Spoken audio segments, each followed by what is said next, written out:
तो चलिए आज बात करते हैं उन गलतियों के बारे में जो अनुलोम विलोम करते समय अधिकतर लोग करते हैं। पहली गलती है सीधा होके नहीं बैठना। कुछ लोग अपनी कमर और गर्दन को इस तरह से झुका के प्रैक्टिस करते हैं और कुछ लोग अपनी कमर को तो सीधा रख लेते हैं पर अपने सिर को इस तरह से झुका के रखते हैं।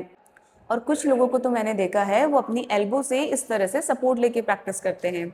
आपको इस बात का ध्यान देना है कि अनुलोम विलोम प्रैक्टिस करते वक्त आपको अपनी कमर और गर्दन को सीधा रखना है।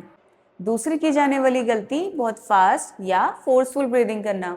इसे प्रैक्टिस करते वक्त कुछ लोग बहुत फास्ट या फोर्सफुल ब्रीदिंग करते हैं। आपको ध्यान रखना है कि अनुलोम विलोम करते समय आपको स्लो एंड डीप ब्रीदिंग करनी है। आपका इनहेलेशन और एक्सहेलेशन लंबा होना चाहिए, छोटा नहीं।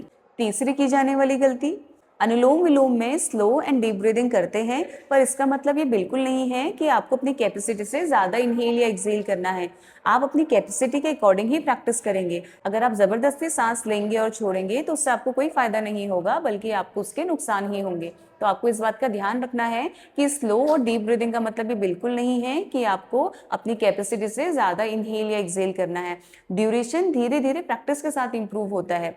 अनुलोम विलोम में जो आपका इनहेलेशन और एक्सहेलेशन का रेशियो होता है वो होता है 1:1, यानी कि अगर आप 5 सेकेंड इनहेल कर रहे हैं तो 5 सेकेंड आप एक्सहेल करेंगे। लेकिन अगर आप बिगनर हैं तो हो सकता है स्टार्टिंग में आप 3 सेकेंड 4 सेकेंड ही इनहेल कर पा रहे हैं, तो कोई प्रॉब्लम नहीं है। आप 3 सेकेंड इनहेल कर रहे हैं, 3 सेकेंड एक्सहेल करिए और धीरे धीरे प्रैक्टिस के साथ अपनी ड्यूरेशन को बढ़ाइए। अगर आप काफ़ी टाइम से अनुलोम विलोम की प्रैक्टिस कर रहे हैं और अभी भी आप सिर्फ 2 सेकेंड 3 सेकेंड ही इनहेल एक्सहेल कर पा रहे हैं तो ये भी गलत है। आपको अपने ड्यूरेशन को बढ़ाना है धीरे धीरे। अनुलोम विलोम और नाड़ी शोधन प्राणायाम दोनों ही अलग हैं।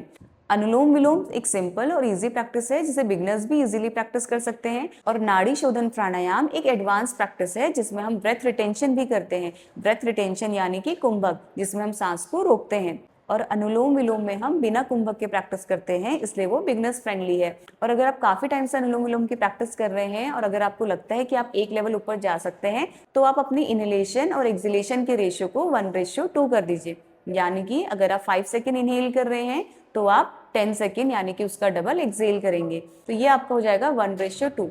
लेकिन जरूरी नहीं है कि स्टार्टिंग में ही आपका 1:2 हो जाए, ये भी धीरे धीरे प्रैक्टिस के साथ होगा। हो सकता है आप 5 सेकेंड्स इनहेल कर रहे हैं तो आप 6 सेकेंड या 7 सेकेंड ही एक्सहेल कर पा रहे हैं, तो कोई प्रॉब्लम नहीं है, ये भी आप धीरे धीरे ही प्रैक्टिस के साथ इंप्रूव कर पाएंगे।